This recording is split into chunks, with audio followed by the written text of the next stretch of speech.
Bonjour, c'est Simon de Whatsoft et aujourd'hui on va parler de la version 11 de Mailstore qui vient tout juste de sortir. Le principal apport de cette version concerne la rétention des données sur une période bien définie et c'est en lien un peu avec cette GDPR qui arrive le 25 mai 2018, cette nouvelle réglementation européenne. Il y a également des apports sur la sécurité avec le support du TLS 1.1 et 1.2 ainsi que la révocation du TLS 1.0 qui correspond finalement aux standards de sécurité. Vous avez également des apports sur l'accès web avec un système d'auto-update. Vous avez des apports sur les API avec cette nouvelle rétention des données. Vous avez des apports sur la sauvegarde où vous aurez des notifications si vous n'avez pas fait de sauvegarde durant une période bien définie. Des apports sur la base de données avec une protection contre la corruption de fichiers. Dans cette vidéo, on va faire un focus sur la rétention des données.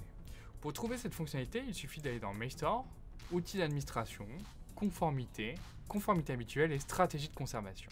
Alors généralement, quand on va le mettre en place, on va faire une première stratégie globale concernant toutes les archives finalement.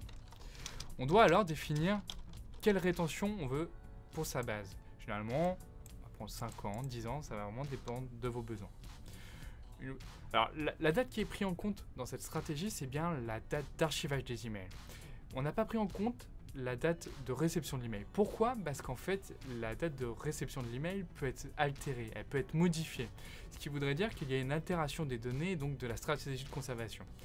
Raison pour laquelle on a choisi de se baser sur la date d'archivage de l'email. Une fois que c'est fait, on peut définir des stratégies un peu sous-jacentes. Et ça, c'est lié vraiment à cette GDPR. Imaginons un fournisseur qui nous impose de supprimer ces données à partir d'une date bien définie. Pour ce faire, on va nommer cette stratégie et on va trouver le dénominateur commun. Et par exemple, ça pourrait être l'adresse email de notre fournisseur. Hop là. Une fois qu'on a trouvé ce critère commun, on va définir cette période, pas 60 jours si je le décide. Et on a une nouvelle fonctionnalité donc de suppression automatique, c'est-à-dire qu'une fois que l'archive a atteint ces 60 jours, soit on peut la conserver, soit on peut la supprimer automatiquement de la base de données de Mailstore. Et encore une fois, ça c'est intéressant avec l'arrivée de cette nouvelle GDPR.